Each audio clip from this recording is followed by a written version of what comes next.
I remember sitting on the rocks down at the beach, in my mind going over 27th of August, 27th of August, and I kept saying 1979, I'll never forget this date, and I don't.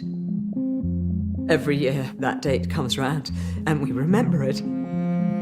40 years ago, Lord Mountbatten, the great-uncle of Prince Charles, was blown up at sea by the IRA at Mullaghmore, off the west coast of Ireland. By killing Mountbatten, you sent ripples around the world in a way which no other assassination could have achieved. No member of the British royal family had been murdered by terrorists within living memory. At the time, I could not imagine how we would come to terms with the anguish of such a deep loss. 3 others were killed on the boat, including 2 teenage boys. There was a mighty bang, a huge crack like thunder, and I immediately said, Paul is dead. The day was marked not just by the Mountbatten bomb, but by a second IRA attack that killed 18 British soldiers at Warren Point, across the border in Northern Ireland. The IRA couldn't believe their luck. For the nationalist population, we were monsters. This is the story of that day, told by those directly affected by it. It is hard when you see the wounds that never really got sewn up from that day and that tragedy, and that is hard.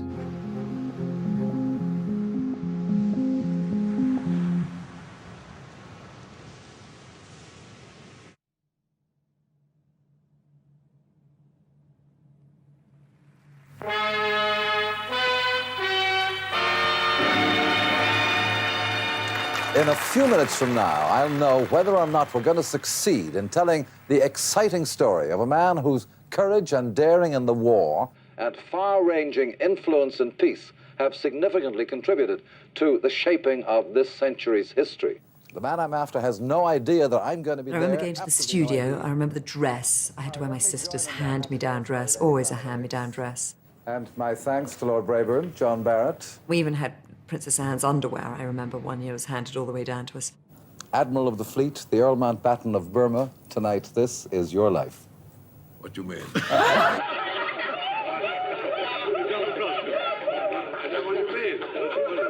here, we have a whole host of surprises for you. Amazing that they managed to pull that off.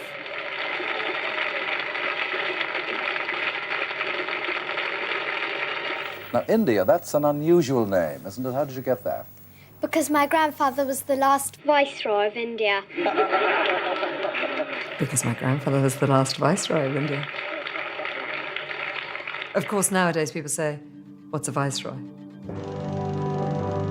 As Viceroy, he was the last colonial ruler of India. He was also Admiral of the Fleet, second cousin of the Queen, and mentor to the Prince of Wales. The Earl Mountbatten of Burma was for half a century one of Britain's leading public figures. Can you bear having hot milk in it, or would you rather not have milk in it? In retirement, he spent more time with his family, but he still enjoyed the public spotlight so much that he allowed an ITV crew to record his annual summer holiday in Ireland, even if it meant compromising the family's privacy. Every Easter, every summer, every Christmas, every single holiday, we were together with our natural cousins. 1, 2, 3, whoopsie! Classiebawn was always in the summer, a month in August. Yes, twins, where are the twins? For all of the fact that it was called Classiebawn Castle, essentially it wasn't. It was a Victorian mansion with some turret built onto the end of it. Lord Mountbatten inherited Classiebawn Castle from his wife, Lady Edwina, who died in 1960. There were so many wonderful traditions.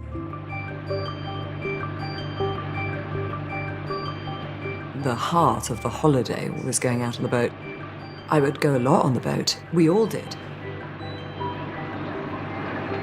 Come on. The building of the dams, that was absolutely a tradition and taken very seriously. Everybody knew what they had to do. Give it to me, I say. Listen, you start, make the hole here. There it is, see? From here, then you start doing the dam. Out of the way, Fee. You see, he was admiraling, wasn't he? No, put it this way. Go on, do as you're told. Do as you're told. Yes, I did. There we are. There you are.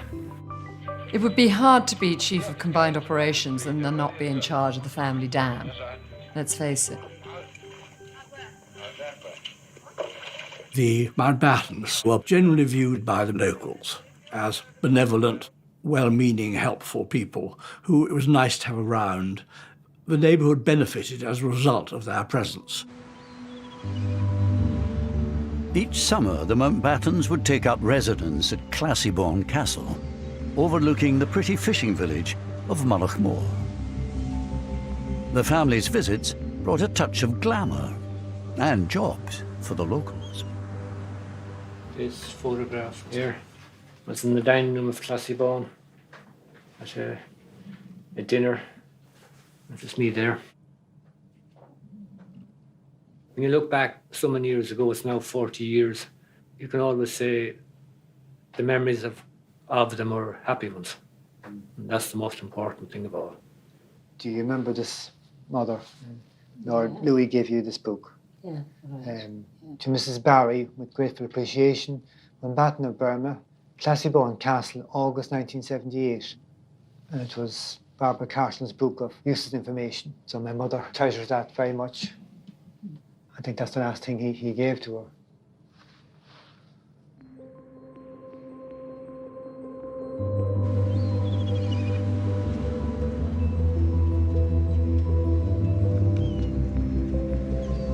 The Mountbattens were not alone in their attachment to Mullaghmore. There are my 3 children at Mullaghmore. That was Paul and his 2 sisters. Mullaghmore was a popular holiday destination for families from Northern Ireland, as well as the south, and the Maxwells from Inniskillen had their own cottage there. We went down there during the summer holidays for 2 months every year, and the children enjoyed it immensely. I particularly like this one with Paul. That summer, 15-year-old Paul Maxwell landed his dream job looking after Lord Mountbatten's boat, Shadow 5. I think they had a nice relationship. Paul would sometimes stay on the boat afterwards with Mountbatten and they would talk. And he told Paul about going into the Navy. And he said, you know, I went into the Navy when I was 12 years old. And I saw active service when I was 16. And Paul said to him, were you not frightened, my lord? And he said, yes, but you didn't show it. And you can see Classiebawn in the background there, in the distance.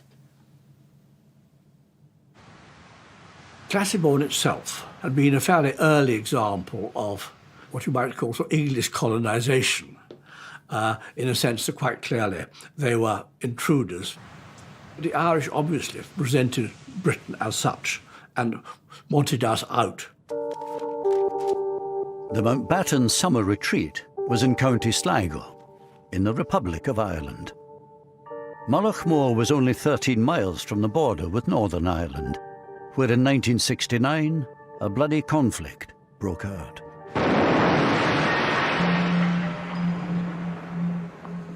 Catholics in Northern Ireland resented being treated as what they saw as second-class citizens, and the IRA took up arms against the British state. Despite the nearby troubles, the Mountbattens kept coming to Classiebawn. They enjoyed protection from the local police, the Garda, but it was all kept very low-key. The families themselves were very rarely targeted at all, and there was very little personal animosity. But I don't believe the Garda, more than anybody else, believed that actually there was a serious threat. Judging the appropriate level of security for the Mountbattens was a tough call. My grandfather was very keen not to have the intrusion of an overly protective force around, which is funny when you think that on the mountainside there was a big painted sign, Brits go home. You arrive for your summer holiday and that's the welcome. A reminder that while the fishing village of Mullaghmore itself may have welcomed the Mountbattens, County Sligo had deep roots in the Republican movement. Mountbatten would have been seen by people in the area leadership as a cultural icon of the British establishment. Anthony McIntyre joined the IRA in Belfast in 1973. He wanted to get the Brits out and create a united Ireland. Although he later fell out with the IRA, he understood their mindset at the time. He would have been targeted, and his targeting justified on the grounds that by taking him out, there was a blow been administered to the very heart of the British establishment. It turns out that throughout the 1970s, Lord Mountbatten had been a potential target for the IRA. Kieran Conway had risen through the IRA's ranks to become its Director of Intelligence by 1975. He reveals for the first time that an attempt on Mountbatten's life had been actively considered 4 years before the successful assassination. In the mid-70s, there was an operation cleared to kill Mountbatten. He was to be ambushed either exiting or entering his castle. 4 or 5 men. A spotter car somewhere distant. Then walkie-talkie communication between the people with the guns in the car to say he's on his way. You'd know roughly how long it was going to take. And then open up in the car. The mindset in 74, 75, the early 70s would have been operational, you know, like kill them without too much reflection. I think he would have been astonished if told that there were IRA members in Ireland who were interested in his existence, let alone wanted to murder him. The 1975 plot did not get the go-ahead from the IRA's Army Council, and Kieran Conway temporarily left the IRA later that year. But the military campaign against the British security forces did not let up. In Crossmaglen, it takes all the professional skills of the army to make it safe enough for the Royal Ulster Constabulary to walk around the town where they're charged with maintaining law and order. 2 of them have been gunned down here. By 1979, the British Army had been in Northern Ireland for 10 years. Around 30,000 troops were lined up against an estimated 500 IRA volunteers. Yet 324 soldiers had already been killed. And things were particularly dangerous in South Armagh, which runs along the Irish border. Bombings and shootings. South Armagh had a fairly notorious reputation as being dangerous. More dangerous, perhaps, than any other battalion area. Of course, South Armagh adjoins the Republic, so life on the border was challenging. South Armagh Brigade was beyond belief. Just its ability, their operational efficiency, they were visibly beating the British.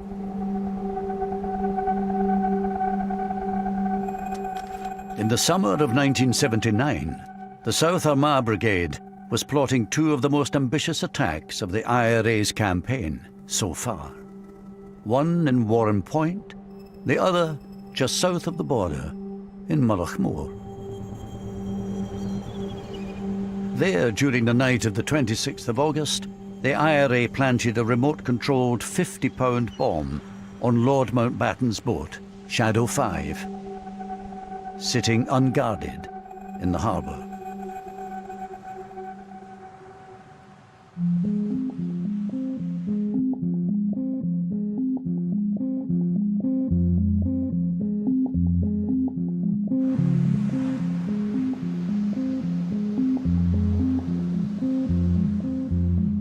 went on duty at 6 a.m.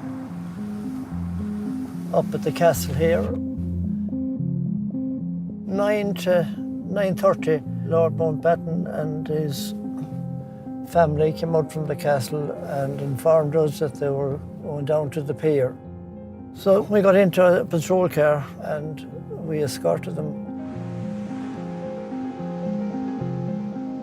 In this unique photograph taken just 24 hours earlier, showing the family and staff outside Classiebawn, all the members of Lord Mountbatten's boat party are present. His son-in-law, Lord Brabourne, and his daughter Patricia, their 14-year-old twin sons, Timothy and Nicholas Knatchbull, and their 83-year-old grandmother, Doreen, the Lady Dowager. The only non-family member on board was the 15-year-old Northern Irish boat boy, Paul Maxwell.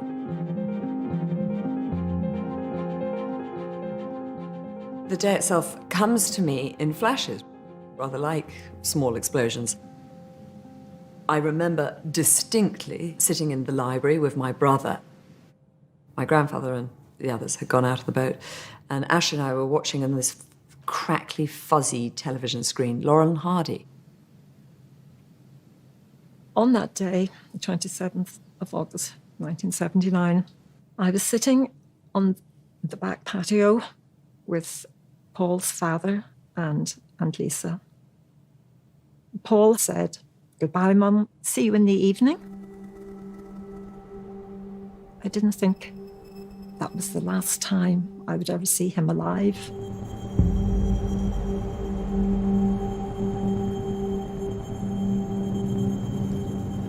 Beautiful morning it was, sun was shining. They left Mullaghmore Pier and travelled out to where they had some lobster pots.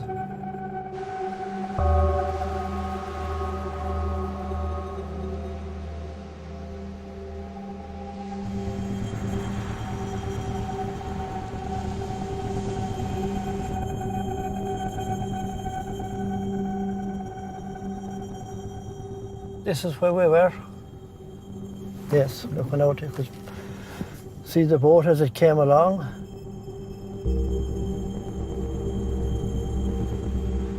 Dennis Devlin was a 15-year-old whose family came to Mullaghmore every summer. Their caravan was parked just off the coastal road.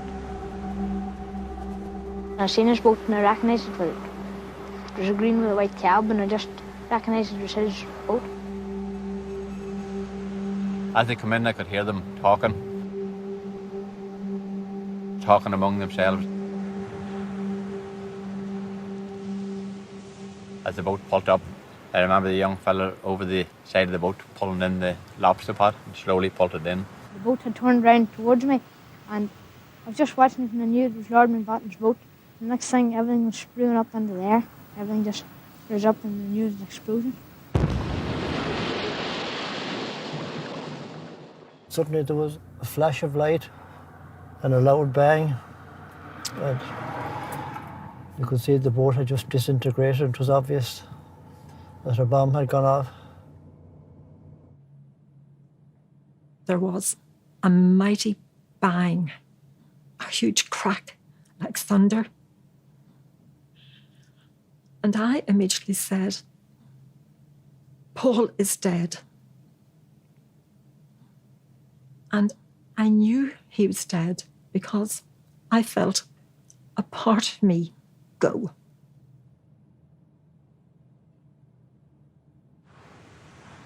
My brother, sister, and I were taken into the study, and before anything, we were asked to take these pills with a glass of water. I'd never taken a pill in my life before. And that, to me, was more surprising than anything of that day. I couldn't understand why I was being made to take a pill. Again, I think it's so reflective of the era that they were in 1970s, that someone would have had Valium on them, for God's sakes, and said, "Let's give it to the children." I mean, dear God, would you give an 11-year-old a Valium? I, for some reason, left the castle and ran down to the beach, which wasn't helpful at all, and incredibly inconsiderate of me now I look back. I remember sitting on the rocks down at the beach, in my mind going over 27th of August, and I kept saying 1979, I'll never forget this date, and I don't. every year that date comes round, and we remember it. And it was just such an incredibly beautiful day. And on the rocks, this incredible view. And yet, destruction. I'm so sorry, I don't normally get upset.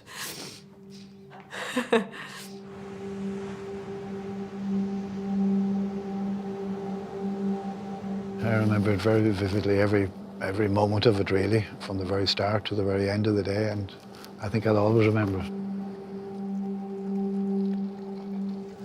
Lord Mountbatten's boat had exploded, so immediately I got two friends and we went out on the boat to see what we could do. And we arrived there, and those other boats that were in the near vicinity, they were already lifting the survivors. And at what point did you realise that Mountbatten himself had been killed? I think when we actually took him from the boat that he'd been brought ashore in and brought him to the ambulance, that's the first that I realised that he had actually been one of the fatalities. He was one of the first who was actually taken ashore.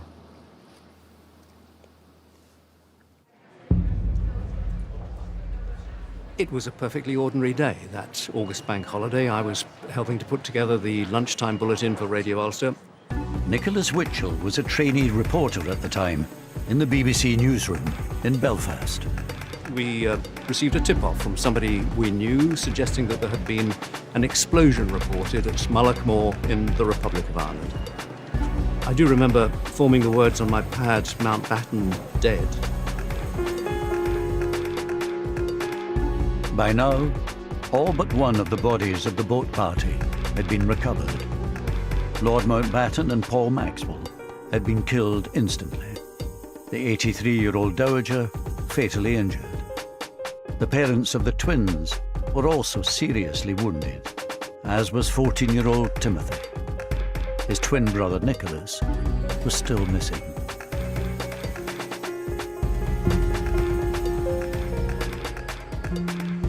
You could see this beautiful blue azure sea just off to the north end of the little peninsula which Mullaghmore is.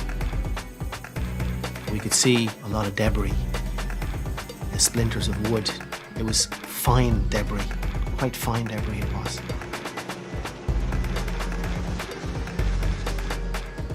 I was winched from the rescue helicopter. I was placed into the water beside what looked like the bubble of an anorak. I placed my hand and pulled it, and it didn't yield very easily, and I pulled it a second time, and it was then the head come up with the jacket as I pulled, and I realised it was a child. Imagine what those thick Aran sweaters must have felt like, clogged with oil and water, being lifted out of the ocean. And how long had Nick been floating in the water? It was the first child that I handled in death. It came as a terrible shock to me, I can tell you, but I'm in rescue mode. I need to get him out of that water. I need to give him over to his family. 14-year-old Nicholas Knatchbull's body was returned to Mullaghmore Harbour. It's the last photograph we have of Paul. That's Paul. And that is Nicky and Timmy. So one boy survived and the other two were killed. He survived because he was up on the roof. Mountbatten was in the middle between Paul and Nicky. And so they got full blast.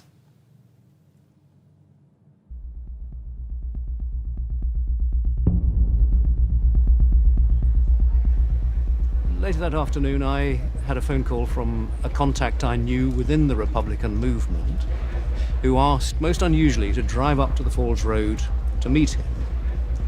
Opened the door, he got into the car, sat down beside me, we drove on. Then he reached into his mouth, like that, and drew out a small scrap of paper which was wrapped up in cling film, unwrapped it, and this was a telex message which contained the IRA claim of responsibility for, as they put it, the execution of Lord Mountbatten. The choice of the word execution is very deliberate. It is an attempt to imply that there was some kind of a justification. Execution implies a judicial process, clearly, absolutely inappropriate. By killing Mountbatten, you sent ripples around the world in a way which probably no other assassination could have achieved. While people were still reeling from the news that a member of the royal family had been killed at Mullaghmore, the IRA's operations that day were not yet over. Now the British Army was in their sights. Later that afternoon, over 100 miles away, members from another South Armagh unit were lying in wait by the Newry River on the southern side of the Irish border. They were hoping to blow up a British Army convoy travelling along the road from Warren Point across the river in Northern Ireland by detonating 2 radio-controlled bombs that they'd planted earlier.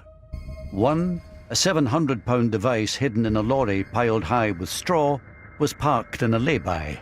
The other, 1,000 pounds worth of explosive, hidden in a nearby gate lodge.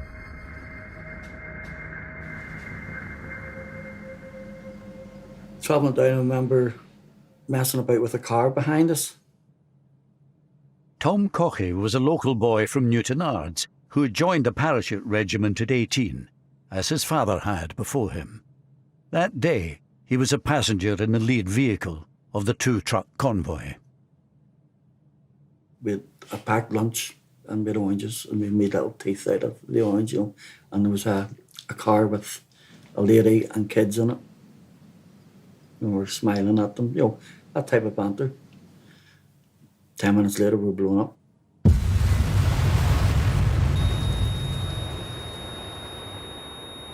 Not a bang, just a rumble.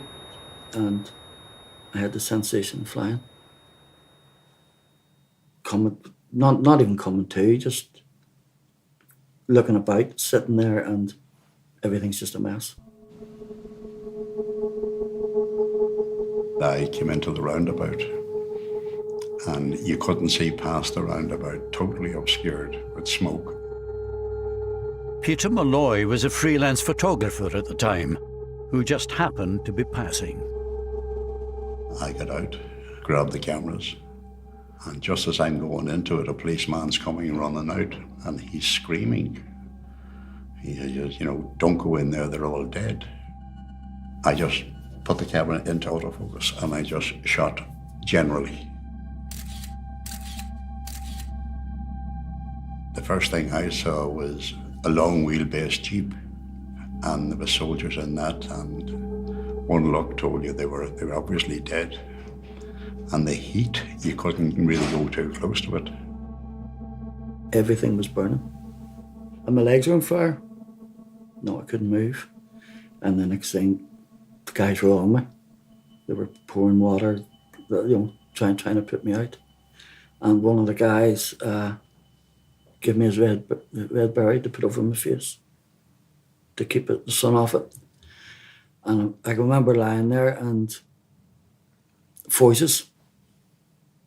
Dead, he's dead, he's dead, dead, he's dead, he's dead.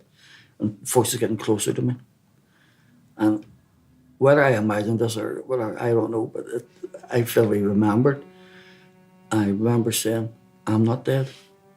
And taking the beret off, it was like a roll call of the dead. 7 of the 9 paras travelling in the first truck had been killed. Tom Cochey, along with his friend Paul Burns, were the only survivors. But the carnage didn't end there. A very fine English voice shouted, there could be a second bomb. Take hard cover. And they all went over towards the gate lodge. Across the river, the IRA bombers were lying in wait ready to detonate the second bomb. They'd predicted correctly where the surviving British troops were likely to regroup. I remember getting put in that chopper and Paul Burns being put in. I remember looking at his face and it was like something out of Tom and Jerry. When the cigar goes off in your mouth and your face is black. And with all little, he was like a straw man, little bits of straw stuck in his face. And then, boof, bang it goes again. Boom.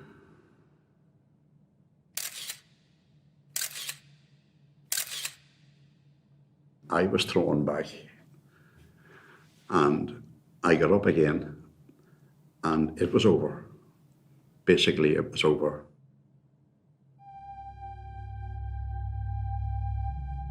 The 27th of August had started badly for Mike Jackson. The news came through of the Markmoor bombing and the death of Earl Mountbatten, amongst others, which was obviously very shocking. Now, as the news broke that his fellow paras had been ambushed at Warren Point, Jackson himself was called into action. The brigade commander looked at me and said, "Mike, what are you doing here? You go down to the site, secure it, and take on all the aftermath." And so I gave out some rapid orders and got on the first light helicopter I could. There's no communication. All telephones are cut off, so you're waiting for word to come back from your own lads to what actually is going on. Is there a bit of you thinking, that's my mates? Yes, absolutely. And you want to know who it was because you know that some of your mates were killed. So yes, you did want to know.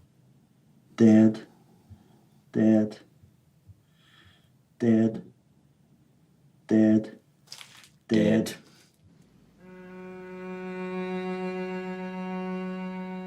A further 11 British soldiers had been killed in the second explosion.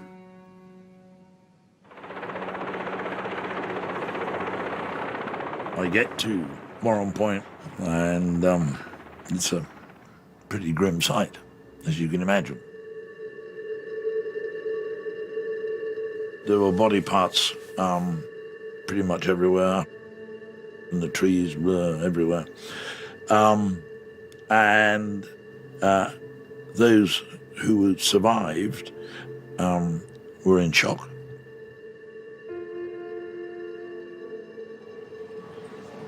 It was absolutely obvious, right from the earliest point, that this was a death toll on an exceptional scale.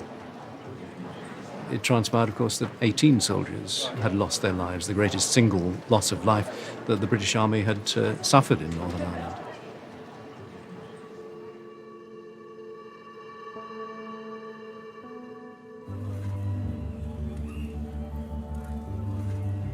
Theirs were not the only lives lost that afternoon at Warren Point.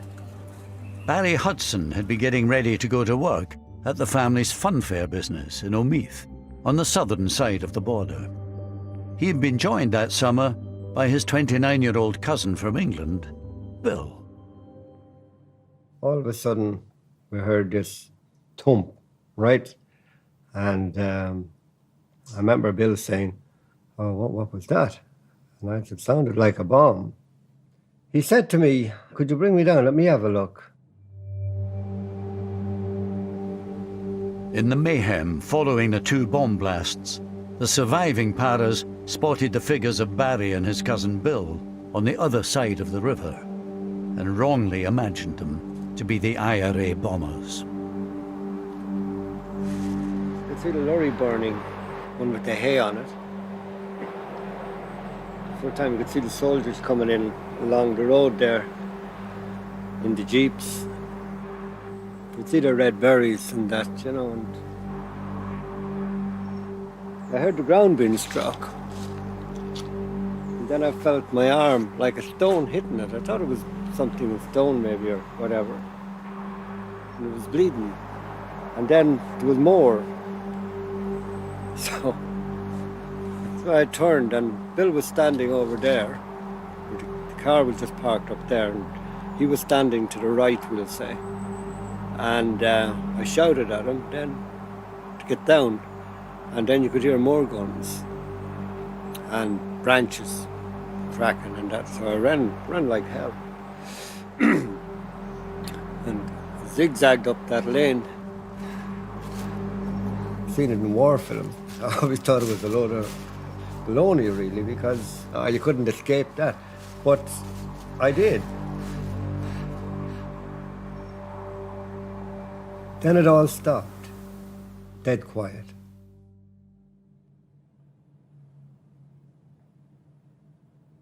So after about a minute or two, I thought my cousin should be coming up now. I just thought he'd get up and come back up. I looked around the corner and I seen him lying on his back and blood, a lot of blood. And I ran down to the car. I knew when I seen him, it's nothing anyone can do for him. The lad that pulled the trigger, I'm sure he was shell-shocked.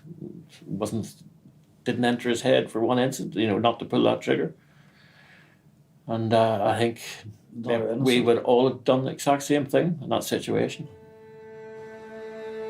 It was left to Barry to report the tragic news to Bill's father. Ironically, Bill Sr. worked in Buckingham Palace as one of the Queen's coachmen. I said, "Oh, terrible news, Uncle." I said, "Bill's dead." "Oh, dead? Huh? What happened?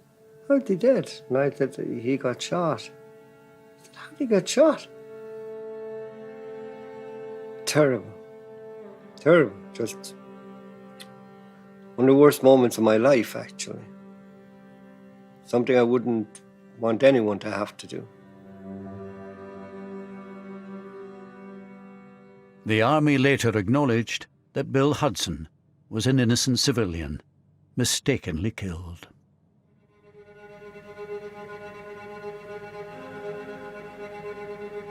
This multiple killing, the worst the security forces have ever suffered in Northern Ireland, coming as it does after the Mountbatten tragedy, must serve to only further heighten tensions in Northern Ireland. Word quickly spread of how meticulously planned the IRA operation at Warren Point had been. Anthony McIntyre was an IRA volunteer locked up at the Maze prison at the time. I thought it was impressive. I thought it was ingenious, because not only did they detonate the first device, they had to wait until the British Army backup arrived and positioned itself behind the gate post and then detonate the second one. So it took nerves of steel for the volunteers to sit there and do that. It was absolutely militarily fantastic. Brilliant. I don't want to say the word fantastic, but, But the big bonus that they had, that they didn't normally have, was they were in a different country. They had no need to run away. Yeah, they were in the south. They were in the south. And that's why they could take their time. You take advantage when you can, and they did.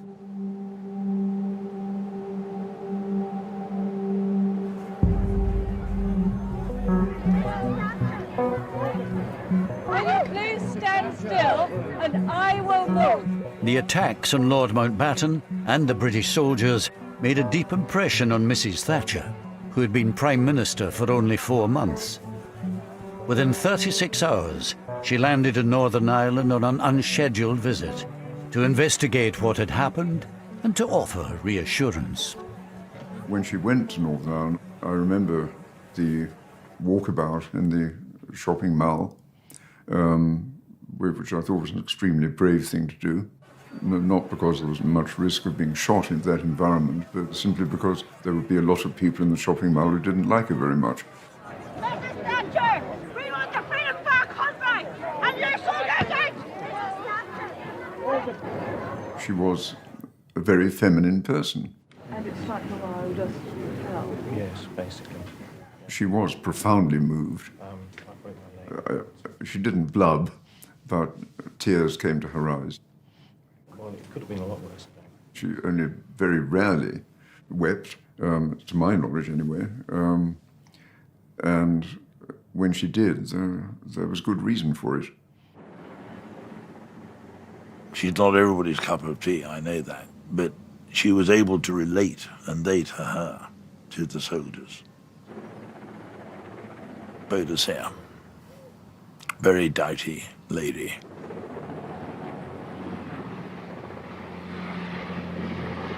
I think in terms of significance for Margaret Thatcher, knowing as we do what we do about her personality, I'm sure that it actually made her even more determined to resist.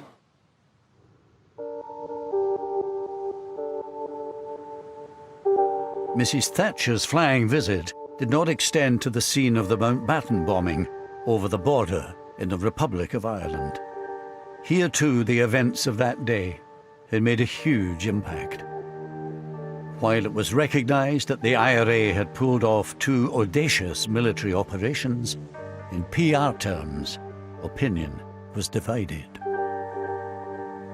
Almost everybody spoke with regret and shame about what had happened to Mountbatten. And that sense, this is our territory, how dare they do this on our territory. But there were a number of people, I won't say a majority, but there were a number of people who said what happened to Mountbatten was wrong. But as far as the British soldiers are concerned, listen, those that live by the sword die by the sword. This feeling was reinforced by the fact that 16 of the 18 British soldiers killed at Warren Point were from the paratroop regiment. The Paras were deeply unpopular on both sides of the Irish border, thanks to an infamous incident that had taken place 7 years earlier. There is no other single incident in Northern Ireland that unites nationalists of all colour, north and south, like Bloody Sunday does. Because to us it was the deliberate killing of peaceful protesters on a march in Derry.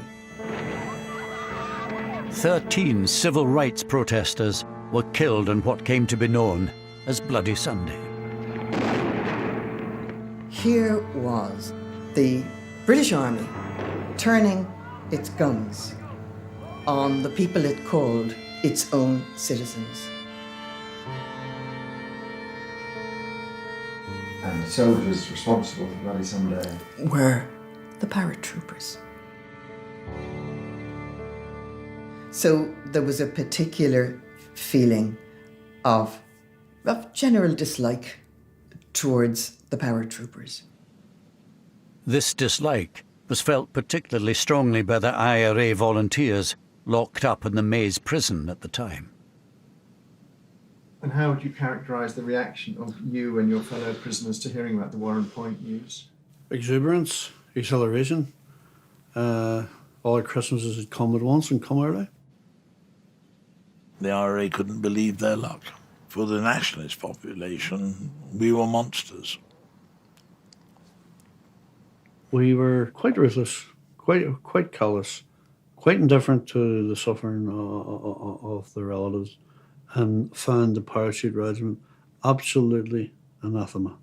They were celebrating, and of course they were. You know, they had a good day. And doubly good in the sense, you know, with the memory of, for them, the memory of Bloody Sunday. Yeah, of course, yeah. Yeah, what's where the old saying come out, you know, 13 dead, not forgotten. We got 18 on Mountbatten. There's a quote for you. Very good.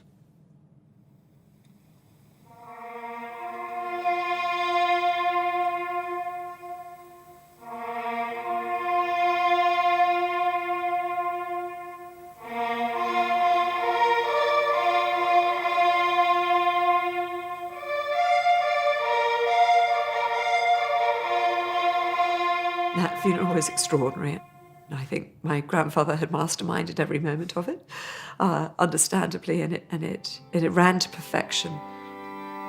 The whole family of Europe seems to be here.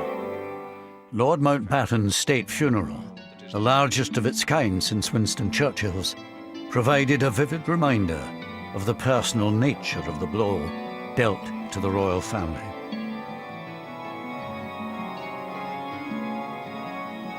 Two granddaughters, the girl that bears the name of India. We know my grandfather's murder was a complete shock and very devastating to the Prince of Wales because he fulfilled a role, and that role was then taken away. So I think he probably felt that more than most, the loss of my grandfather's murder, and in such a brutal way.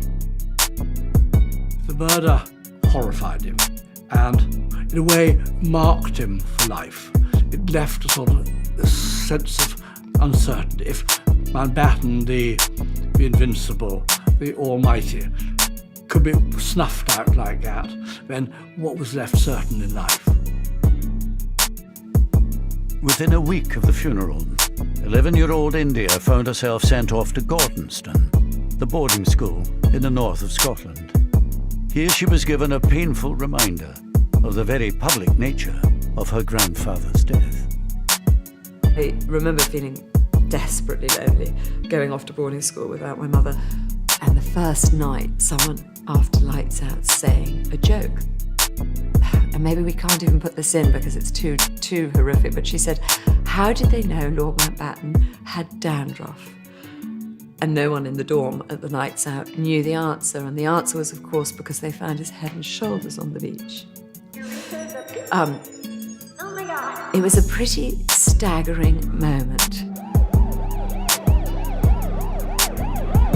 Later that autumn, 2 IRA men were put on trial for the murder of Lord Mountbatten. One, Thomas McMahon, was convicted. Thomas McMahon, did you know him by reputation? I knew him both by reputation and personally, and he was a very, very fine IRA volunteer. Very fine indeed.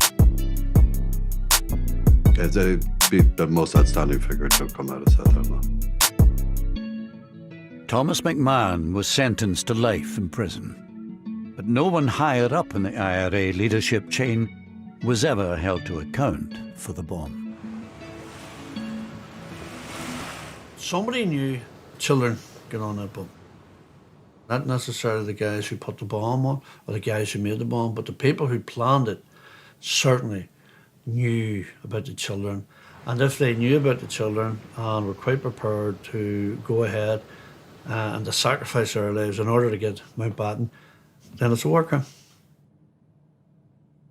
Although Anthony McIntyre has since fallen out with the IRA, back in 1979, he was still very much an insider. Given the political sensitivity around Mountbatten and the fallout that the IRA leadership, the political thinking people in the IRA leadership would have anticipated, I would imagine that was a decision taken at the most senior levels. Kieran Conway, who temporarily left the IRA in 1976, is in no doubt as to who was in charge at the time of Mountbatten's assassination. I've absolutely no difficulty in saying that in 81 when I rejoined, and I wouldn't have said that until Martin died, that McGuinness was chief of staff. And your clear understanding was that he had been since 78? Yeah. Ultimately, as chief of staff, it would be McGuinness's responsibility, that operation. Yeah, that's right, yeah. Oh, that's the way it works. I mean, if you're the boss, you're the boss. You take responsibility for whatever goes on.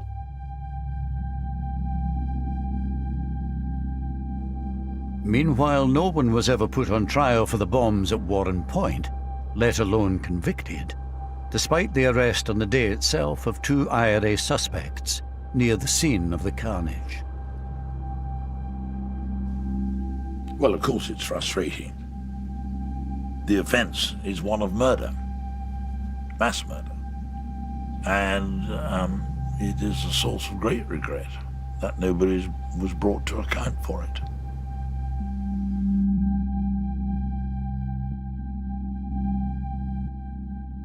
In these past few days, the irresistible force, the political will, has met the immovable object, the legacy of the past, and it has actually moved it. It took another 20 years after the Mountbatten and Warrenpoint killings, but peace was finally established in Northern Ireland by the British and Irish governments at the Good Friday Agreement in 1998. This agreement is good for the people of Ireland, North and South. As part of the peace process, the IRA's prisoners were released, including Thomas McMahon, the sole IRA member convicted of the killings.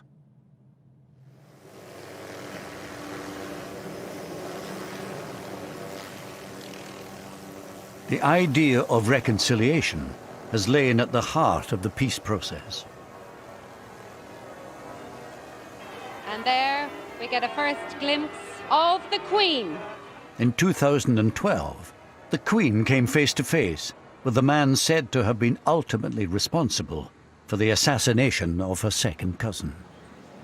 You really did have to just pinch yourself and think, can this actually be happening? That the head of state of the United Kingdom and the man who, without doubt, was one of the leaders of the military, the offensive side of the Republican movement, who may well have had a hand in planning Mullaghmore or certainly signing off on it, that they were standing together was remarkable. The symbolic strength of that shaking of hands was enormous. It was one of the most powerful things that she could do. And she did it even though personally it may have cost her something. But it was terribly important that that was done. Only she could do it, and she did it. She's a more admirable person in the transaction, I think, you know. I think it was more difficult for her than for him.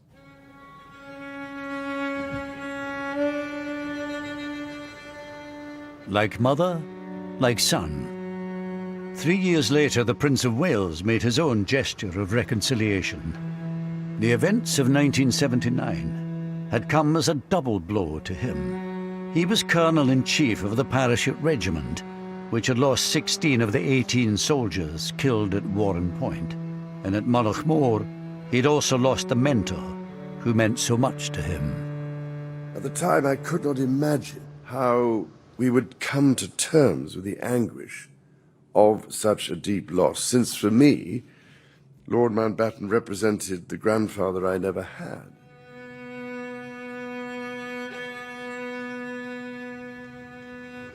The poet Yeats once wrote, "And I shall have some peace there, for peace comes dropping slow." As a grandfather now myself, I pray that his words can apply to all those who have been so hurt and scarred by the troubles of the past.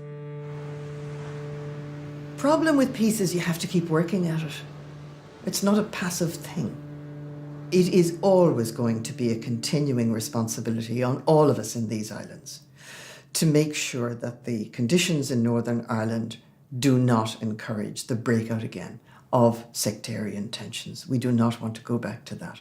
So it's not a matter of peace coming dropping slow. Peace has to be worked at damn hard. 2 years ago, Martin McGuinness, the man widely believed to have been the IRA Chief of Staff at the time of the bombings, died. According to Buckingham Palace, the Queen sent a private letter of condolence to his widow.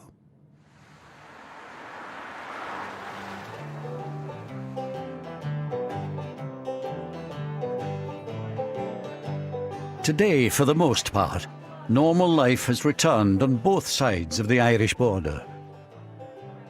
But the sense of shame in the village of Mullaghmore lives on, especially among those who'd had close ties to the Mountbattens. There was a terrible sense of shock in this village and disbelief. And there was a dark cloud over the area, over the village for years after. People didn't talk about it. They did in their own houses, hushed, talked about it, but not out in the open.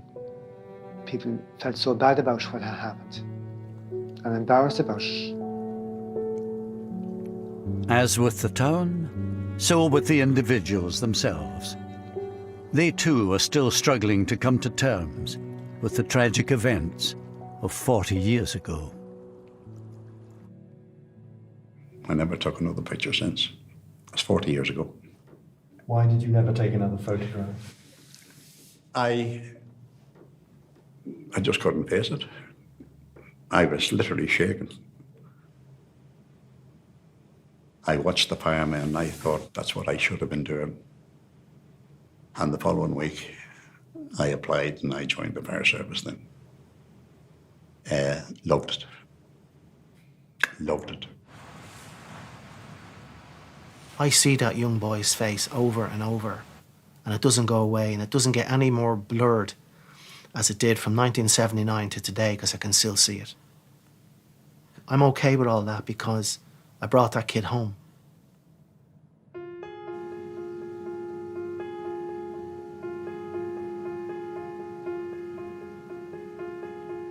That's 40 years ago now.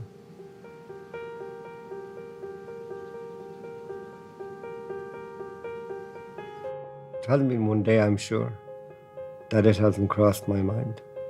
Sometime. And that's a long time for something to stick in your mind. Didn't feel lucky at the time. Didn't feel lucky for 10 years after. I wanted to be with them. Why did I survive? It was like a day that would never end. And then went on to weeks that would never end and years where grieving would never end. And it hasn't. I will always grieve for Paul. I carry him in my heart everywhere I go. I asked my mother about doing this, and she said, yes, absolutely, it's important to keep talking. I think in trauma and in death and in survival, there is so much that is unsaid, and there is, unfortunately, no path. There's no written textbook of healing. And so in amongst my 7 cousins who I am and remain close to, and my own siblings, everybody coped very differently. And some didn't cope well. And of course, we're seeing the side effects of that even to this day. And the damage that was done was so much deeper than any of us could ever have imagined. And adult lives are still being horrifically disrupted. I certainly try not to hold resentment in any way, and that's hard. But forgiveness, I think, is important. One has to move on.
Of course, nowadays people say, what's a viceroy?